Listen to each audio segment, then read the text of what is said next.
Hello aspirants, welcome to the class Minha study zone. ఈరోజు మన class భూమి ఆవిర్భావం మరియు దాని స్వభావం గురించి తెలుసుకుందాం. ఇందులోనే భూమి చలనాలు అండ్ అక్షాంశాలు, రేఖాంశాలు ప్లస్ ఇంటర్నేషనల్ టైంని ఎట్లా లెక్కించాలో మనం ఈ క్లాస్లో తెలుసుకుందాం. ఫస్ట్ భూమి పుట్టుక, దాని పరిణామక్రమం గురించి మానవుడు అనేక సిద్ధాంతాలు ప్రతిపాదించినప్పటికీ శాస్త్రీయంగా ఆలోచించే దృక్పథం మాత్రం 18th సెంచరీ నుండి స్టార్ట్ అయింది. సో ఈ సిద్ధాంతాలపై విమర్శలు ఇప్పటివరకు జరుగుతున్నప్పటికీ వీటిపైన చర్చలు అనేటివి ఇప్పటికీ కొనసాగుతూనే ఉన్నాయి. అందులో ఫస్ట్ థియరీ బఫెన్ పరికల్పన సిద్ధాంతం. దీన్ని ప్రతిపాదించింది జార్జ్ డి బఫెన్. ఇతని ప్రకారం ఒక పెద్ద తోకచుక్క సూర్యుని ఢీకొట్టిందని, ఆ ఘర్షణ మూలంగా సూర్యుని నుంచి పెద్ద మొత్తంలో పదార్థం విడిపోయింది. ఆ విడిపోయిన పదార్థమే గ్రహాలు, ఉపగ్రహాలుగా ఏర్పడ్డాయనేసి ఈ సిద్ధాంతం మనకి తెలుపుతుంది. Next gaseous mass theory. దీన్ని ప్రతిపాదించింది ఇమాన్యుయల్ కాంట్. ఇతడు జర్మనీ దేశస్థుడు. ఈ థియరీ ఏం చెప్తుంది అని అంటే, ఒక ఆదిమ పదార్థం అనేది రేణువ రూపంలో విశ్వంలో ఉండేదని, గురుత్వాకర్షణ బలం వల్ల ఒకదానికొకటి ఆకర్షితమై వాటి మధ్య ఘర్షణ పెరిగి రేణువుల మధ్య ఉష్ణోగ్రత పెరిగిందనేసి, తర్వాత ఉష్ణోగ్రత పెరిగి కోణీయ వేగం ఉత్పత్తి అయి రేణువులు వాయు రూపంలో మారి కాంతిని విడుదల చేశాయని, ఈ కోణీయ వేగం వల్ల అపకేంద్ర బలం పెరిగి రేణువులు రింగుల రూపంలో ఆదిమ పదార్థం నుండి వేరు చేయబడి ఆ తర్వాత గ్రహాలు, ఉపగ్రహాలుగా ఏర్పడ్డాయనేసి ఈ సిద్ధాంతం మనకు తెలుపుతుంది. నెక్స్ట్ థియరీ వచ్చేసి నెబ్యులార్ సిద్ధాంతం. దీన్ని ప్రతిపాదించింది లాప్లాస్. ఇతడు ఫ్రెంచి దేశస్థుడు.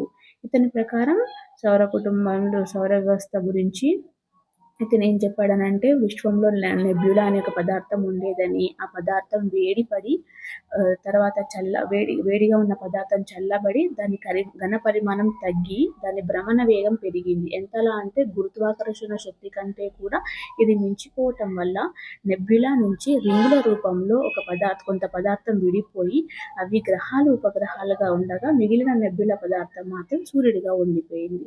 సో ఇలాంటి థియరీస్ కొన్ని మార్పులు చేస్తూ కొంతమంది శాస్త్రవేత్తలు కొన్ని థియరీస్ చేశారు. అందులో ముఖ్యమైన సైంటిస్ట్ ఎవరంటే Chambers Moulton, Jeans, Jeffrey Otto Schmidts, Russells మొదలైన శాస్త్రవేత్తలు ఉన్నారు. కానీ అన్నిటికంటే famous theory big bang theory. దీన్ని ప్రతిపాదించింది ఎడ్విన్ హబుల్ 1920లో. ఈ బిగ్ బ్యాంగ్ థియరీ మనకి ఏం చెప్తుంది? దాదాపు 13.7 బిలియన్స్ ఇయర్స్ ఎగో ఒక పెద్ద విస్ఫోటనం జరిగిందని, ఆ విస్ఫోటనం వల్లనే నక్షత్రాలు, గెలాక్సీలు ఏర్పడ్డాయనేసి, అప్పటి నుండి విశ్వం అనేది ఎక్స్పాండ్ అవుతూనే ఉందనేసి, కొన్ని బిలియన్ ఇయర్స్ తర్వాత ఇది అంతరించిపోతుందనేసి ఈ థియరీ మనకి చెప్తుంది. దీన్ని ప్రతిపాదించింది ఎవరు? Edwin Hubble. ఎప్పుడు? 1920లో. సో మన యూనివర్స్ గురించి తెలుసుకుంటే మన యూనివర్స్ పేరేంటి? ఆకాశగంగా లేదా పాలపుంత అని అంటాము. ఇందులో 8 గ్రహాలు, 63 ఉపగ్రహాలు ప్లస్ చిన్న చిన్న తోక చుక్కలు, కొన్ని మిలియన్ సంఖ్యలో ఆస్ట్రాయిడ్స్, చిన్న పరిమాణంలో దుమ్ము, ధూళి కణాలతో ఇది నిండి ఉంది. సో 8 గ్రహాల్లో మొదటి 4 గ్రహాలని మనం అంతర్గ్రహాలు అంటాము. అవి ఏంటి? బుధుడు, శుక్రుడు, భూమి, కుజుడు. వీటిని మనం అంతర్గ్రహాలు అని అంటాం. వీటిని భౌమ గ్రహాలని కూడా అంటాము. అంతర్గ్రహాలు అనడానికి గల కారణం ఏంటి? మొదటి 4 గ్రహాలని అంతర్గ్రహాలు అని అంటారు. ఎందుకు అని అంటే, ఇవి సూర్యుడికి, ఆస్ట్రాయిడ్స్కి మధ్యలో ఉండటం వల్ల వీటికి ఆ పేరు వచ్చింది. అండ్ వీటినే భౌమ గ్రహాలని కూడా అంటాము. ఎందుకనంటే భూమిలాగే శిలలతోటి, లోహాలతోటి అధిక సాంద్రతతోటి ఉండటం వల్ల వీటికి ఆ పేరు రావడం జరిగింది. అంతర్గ్రహాలు అని, భౌమ గ్రహాలు అనేసి మొదటి 4 గ్రహాలకి పేరు. నెక్స్ట్ మిగతా 4 గ్రహాలని బృహస్పతి, శని, వరుణుడు, ఇంద్రుడు. వీటిని జోవియన్ లేదా గ్యాస్ గ్రహాలు అని అంటారు. జోవియన్ అంటే గురుడు అని కూడా అర్థం. సో ఈ భౌమగ్రహాల కంటే కూడా ఈ గ్రహాలు చాలా పెద్దవిగా ఉంటాయి. అండ్ వాతావరణం మందంగా ఉంటుంది. వాతావరణంలో ఎక్కువ శాతం హీలియం, హైడ్రోజన్ వంటి వాయువులతో నిండి ఉంటాయి. మొన్నటి వరకు కూడా ప్లూటోని ఒక గ్రహంగా పరిగణించారు, కానీ ఇప్పుడు అది గ్రహాల లిస్టులో నుండి తొలగించబడింది. అంతర్జాతీయ ఆస్ట్రానమికల్ యూనియన్ వాళ్ళు నిర్వహించిన సదస్సులో ప్లూటోను ఒక డార్క్ గ్రహంగా పరిగణించారు. ఎందుకు అని అంటే, గ్రహాలకి 3 క్వాలిటీస్ ఉండాలి.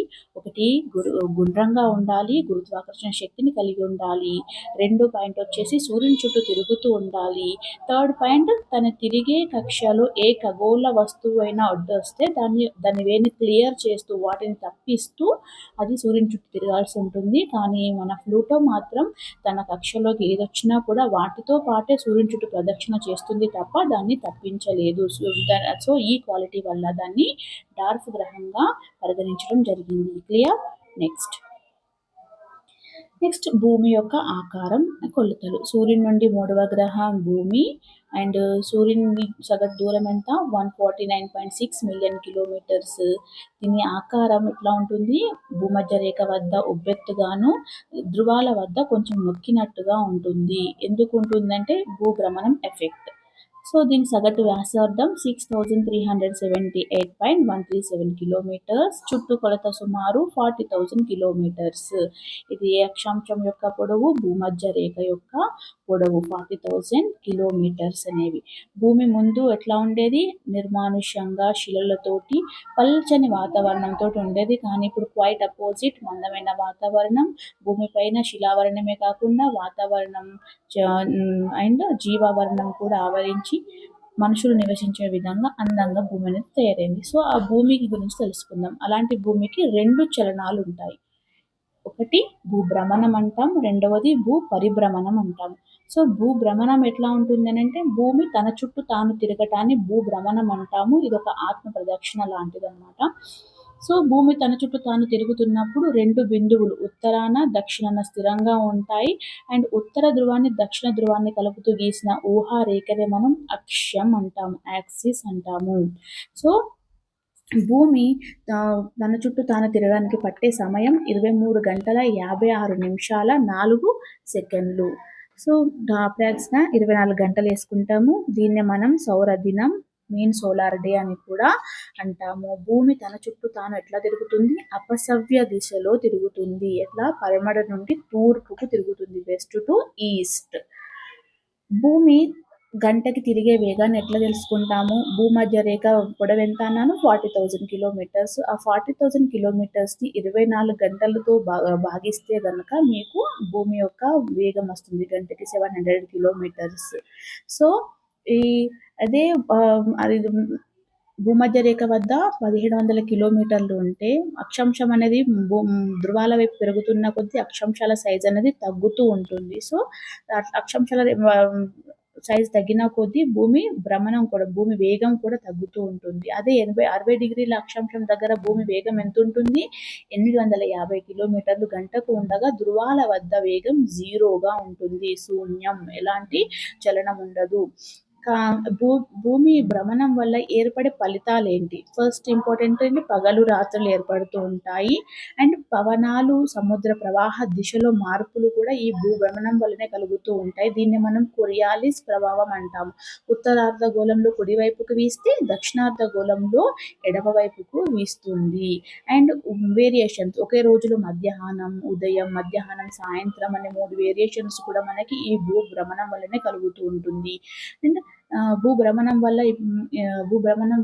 భూమధ్య రేఖ వద్ద ఉబ్బెత్తుగా అండ్ ధృవాల వద్ద నొక్కినట్టుగా దాని ఆకారం కూడా మారుతుంది. అండ్ సమయం 24 అవర్స్లో మనం సమయాన్ని కూడా, మన టైంని కూడా మనకి భూభ్రమణం వల్లనే తెలుస్తుంది. అండ్ దిక్కులు ఎట్లా తెలుస్తాయి? సూర్యుడు తూర్పున ఉదయిస్తే తూర్పు అని, పడమన అస్తమిస్తే దాన్ని పశ్చిమం అనేసి మనం దిక్కుల్ని కూడా గుర్తిస్తూ ఉన్నాము ఈ భూభ్రమణం వల్లనే.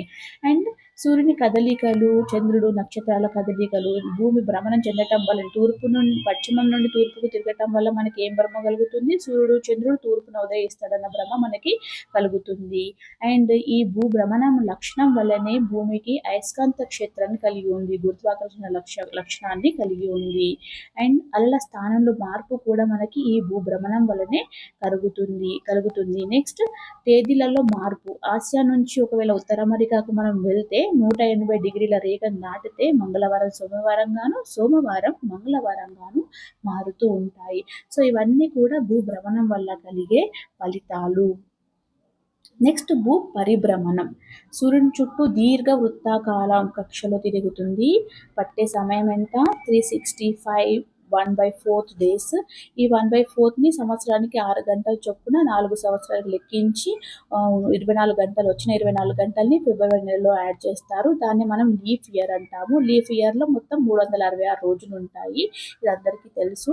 అండ్ భూమి వేగం వచ్చేసి సెకండ్కి 30 కిలోమీటర్లు. అండ్ దీని ఫలితం ఏంటి? భూభ్రమణం యొక్క ఫలితము ఋతుపవనాలు ఏర్పడుతూ ఉంటాయి. నెక్స్ట్ భూమి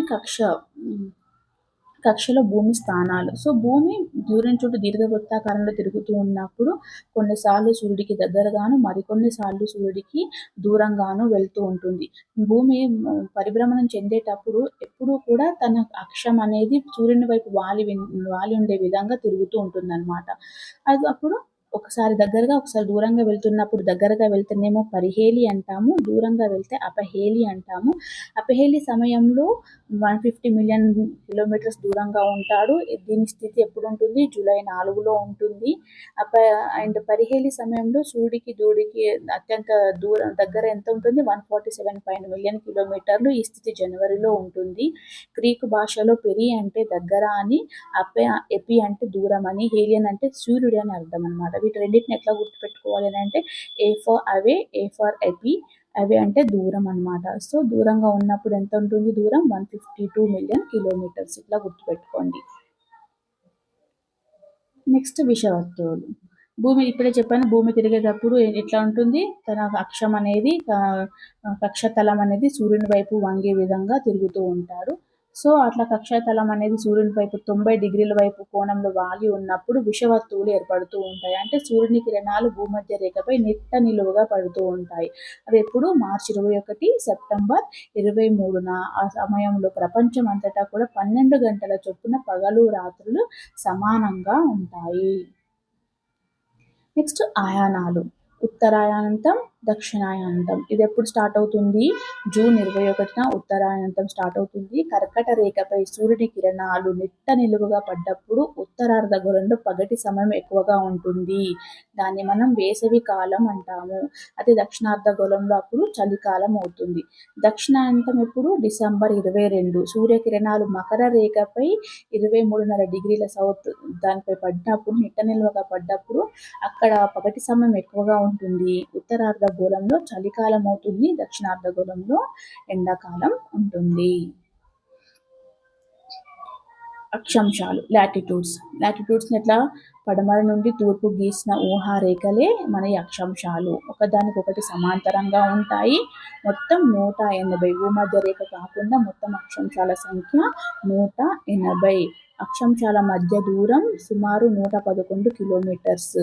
ముఖ్యమైన అక్షాంశాలు ఏంటి? భూమధ్య రేఖ, 23.5 డిగ్రీల తూర్పు కర్కట రేఖ, 23.5 డిగ్రీల సౌత్ మకర రేఖ, అండ్ 66.5 డిగ్రీల నార్త్ ఆర్కిటిక్ వలయం, 66.5 డిగ్రీల సౌత్ అంటార్కిటిక్ వలయం. ఇవన్నీ కూడా ఇంపార్టెంట్ అక్షాంశాలు.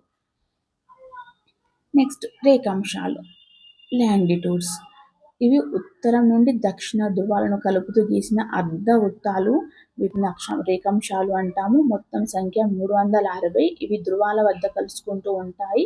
అండ్ దీని ప్రామాణిక రేఖ ఏంటి? 0 డిగ్రీ రేఖాంశాన్ని ప్రైమ్ మెరిడియన్ రేఖ అని అంటాము. ఇది లండన్లోని ఖగోళ శాస్త్ర పరిశోధన కేంద్రం గుండా ఈ రేఖ అనేది వెళ్తూ ఉంటుంది. దీన్ని గ్రీన్విచ్ రేఖ అని అంటాము. వీటినే, ఈ రేఖాంశాలనే మధ్యాహ్న రేఖలని కూడా అంటూ ఉంటాము. ఈ రేఖపై పడిన సూర్యకిరణాలు పడిన ప్రతి చోట సమయం ఒకే విధంగా ఉంటుంది. సో అందుకనే వీటిని ఒకే కాల రేఖలని కూడా అంటాము. రేఖాంశాల మధ్య దూరం భూమధ్య రేఖ వద్ద ఎంత? 111.3 కిలోమీటర్లు ఉండగా ధృవాల వద్ద మాత్రం 0గా ఉంటుంది. ఎందుకంటే ధృవాల వద్ద గ్యాప్ మళ్ళీ తగ్గుతుంది. అదే 60 డిగ్రీ అక్షాంశం వద్ద ఎంత ఉంటుంది? 55.5 కిలోమీటర్ల దూరం ఉంటుంది. భూమి కదలికలు.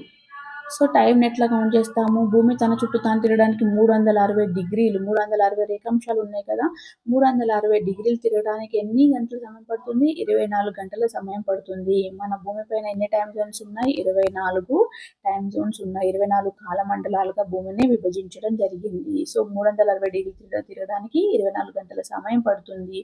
ఒక గంటకి ఎన్ని రేఖాంశాలు తిరుగుతుంది? 15 డిగ్రీల రేఖాంశాలు తిరుగుతుంది. అదే ఒక డిగ్రీ రేఖాంశం తిరగడానికి 1 డిగ్రీ రేఖాంశం దాటడానికి సూర్యకిరణాలు దాటడానికి పట్టే సమయం ఎంత? 4 నిమిషాల సమయం పడుతుంది. సో సూర్యుడు తూర్పున ఉదయిస్తాడు కాబట్టి మనం తూర్పుకు వెళ్తే ప్లస్ చేసుకోవాలి, పడమటికి వెళ్ళే కొద్దీ సమయాన్ని మైనస్ చేయాల్సి ఉంటుంది. అదే ఇండియన్ టైం తీసుకున్నట్టయితే భారత ప్రామాణిక కాలం తీసుకున్నట్లయితే భారతదేశం యొక్క ప్రామాణిక కాలాన్ని దేనితో ఆధారంగా నిర్ణయిస్తారు? 82.5 తూర్పు రేఖాంశం ఆధారంగా భారత కాలాన్ని నిర్ణయించడం జరుగుతుంది. ఈ రేఖ ఎక్కడి నుండి వెళ్తుంది? మ్యాప్లో చూడండి. అలహాబాద్ ప్రయాగరాజ్ నుండి అండ్ ఆంధ్రప్రదేశ్లోని కాకినాడ మీదుగా ఈ రేఖ అనేది వెళ్తూ ఉంటుంది. గ్రీన్విచ్ కాలమానానికి మన ఇండియన్ టైంకి ఎంత డిఫరెన్స్? 5.5 hours డిఫరెన్స్ ఉంటుంది. సో దీన్ని బట్టి కొన్ని మనం క్యాలిక్యులేషన్స్ చూద్దాం. 0 డిగ్రీ రేఖాంశం వద్ద 12 గంటలు అయితే 87.5 డిగ్రీల పశ్చిమ రేఖాంశం వద్ద సమయం ఎంత అని అడుగుతున్నాడు. So easy. ఎట్లా గుర్తుపెడతాం? మొత్తం రేఖాంశాల సంఖ్య 360, పట్టే సమయం 24 గంటలు. సో గంటకి ఎన్ని డిగ్రీలు? 15 డిగ్రీలు తిరుగుతుంది. అండ్ 1 నిమిషానికి 1 డిగ్రీ తీయడానికి ఎన్ని నిమిషాల సమయం పడుతుంది? 4 నిమిషాల సమయం ఇది తీసుకుంటుంది. సో మనం ఏం చేయాలి? పడమర వైపు వెళ్తేనేమో +4 తోటి మల్టిప్లై చేయాలి. తూర్పుకు వెళ్తే +4 తోటి మల్టిప్లై చేయాలి. పడమర వైపు వెళ్తే -4 తోటి దీన్ని మల్టిప్లై చేయాల్సి ఉంటుంది. సో ఇక్కడ ఏమన్నాడు? 87.5 డిగ్రీల పశ్చిమ రేఖాంశం వద్ద సమయం ఎంత అన్నాడు. 87.5 ఇంటూ దీన్ని మనం నిమిషాల్లోకి మార్చుకుందాం. 87.5 ఇంటూ 4 నిమిషాలు ఎంత వస్తుంది? 350 నిమిషాలు వస్తుంది. ఆ 350 నిమిషాలని ఇప్పుడు అవర్స్లోకి కన్వర్ట్ చేస్తే అవర్స్ ఎంత? గంటకి ఎన్ని నిమిషాలు? 60 నిమిషాలు. సో 350 డివైడెడ్ బై 60 చేస్తే ఎంత వస్తుంది? 5 hours 50 minutes వస్తుంది.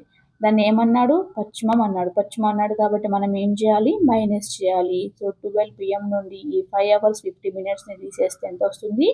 6 hours 10 minutes వస్తుంది. ఏమవుతుంది ఇది? Next second question. 0 డిగ్రీ రేఖాంశం వద్ద 12 గంటల సమయం అయితే తూర్పున 180 డిగ్రీ వద్ద సమయం ఎంత అని అడుగుతున్నాడు. సో 180 ఇంటూ మళ్ళీ అగైన్ నిమిషాల్లోకి మార్చుకోవాలి డిగ్రీస్ని. 180 ఇంటూ 4 ఎంత? 720 వస్తుంది. 720 డివైడెడ్ బై 60 చేస్తే ఎంత అవుతుంది? 12 గంటలు. సో 0 డిగ్రీ రేఖాంశం వద్ద PM ఉంటే 180 డిగ్రీ వద్ద ఏమవుతుంది? 12 AM ఉంటుంది. సో ఇక్కడ కొన్ని ఎగ్జాంపుల్స్ క్వశ్చన్స్ ఇచ్చాను, వాటిని కామెంట్ సెక్షన్లో నాకు వాటి ఆన్సర్స్ తెలియజేయండి. 10 డిగ్రీల తూర్పు రేఖాంశం వద్ద 12 గంటల సమయం అయితే 11 డిగ్రీల తూర్పు రేఖాంశం వద్ద టైం ఎంత? Second question. 10 డిగ్రీల తూర్పు రేఖాంశం వద్ద 12 గంటలు అయితే 9 డిగ్రీల తూర్పు రేఖాంశం వద్ద టైం ఎంత? అండ్ థర్డ్, 0 డిగ్రీ రేఖాంశం వద్ద 12 గంటలు అయితే 151 డిగ్రీ తూర్పు రేఖాంశం వద్ద సమయం ఎంత? అదే 0 డిగ్రీ రేఖాంశం వద్ద సమయం 12 గంటలు అయితే 15 డిగ్రీలు, ఇక్కడ పడలేదు, 15 డిగ్రీల తూర్పు రేఖాంశం వద్ద టైం ఎంత? ఇవన్నీ కూడా క్యాలిక్యులేట్ చేసి నాకు మీ ఆన్సర్స్ అన్ని కామెంట్ బాక్స్లో తెలియజేయండి. నెక్స్ట్, అంతర్జాతీయ దినరేఖ, ఇంటర్నేషనల్ డేట్ లైన్. ఇదేంటి? ఈ రేఖ ఎక్కడ ఉంటుంది? 0 డిగ్రీ రేఖ, గ్రీన్విచ్ రేఖకి అపోజిట్గా ఉన్న రేఖని ఈ 180 డిగ్రీ రేఖ. దీన్ని మనం అంతర్జాతీయ దినరేఖగా పరిగణిస్తాము. ఇది రేఖ ఎందుకు జిగ్జాగ్గా ఉంది? మ్యాప్లో చూస్తే జిగ్జాగ్గా కనిపిస్తుంది. ఎందుకు అని అంటే ఈ రేఖకి అవతల వైపు దాటితే డేట్ మారుతుందన్నమాట. సో ఏ ఒక్క దేశం కూడా తన దేశంలో 2 డేట్స్ ఉండడానికి ఒప్పుకోవు కాబట్టి భూభాగాలను తప్పిస్తూ ఓన్లీ జలభాగాలపైన గీసిన రేఖ కాబట్టి ఇట్లా జిగ్జాగ్గా ఉంది. ఈ రేఖను దాటితే తూర్పు నుంచి పశ్చిమానికి వెళ్తే ఒక రోజు కలుపుకోవాలి, అండ్ పశ్చిమం నుండి తూర్పుకి వెళ్తే ఒక రోజుని మనం తీసేయాలి. ఈ రేఖను దాటితే డేట్ రోజు మారుతూ ఉంటుందన్నమాట. సో అందుకనే ఈ రేఖ అనేది జిగ్జాగ్గా ఉంటుంది.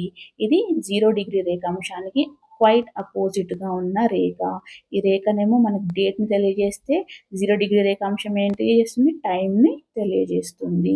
సో ఇదండి క్లాస్. ఈ క్లాస్ కనుక మీకు నచ్చినట్లయితే లైక్ చేయండి, షేర్ చేయండి, సబ్స్క్రైబ్ చేసుకోండి, మీ ఫ్యామిలీ అండ్ ఫ్రెండ్స్కి షేర్ చేయండి. నెక్స్ట్ క్లాస్లో మనం భూమి యొక్క అంతర్నిర్మాణం గురించి నెక్స్ట్ క్లాస్లో తెలుసుకుందాం.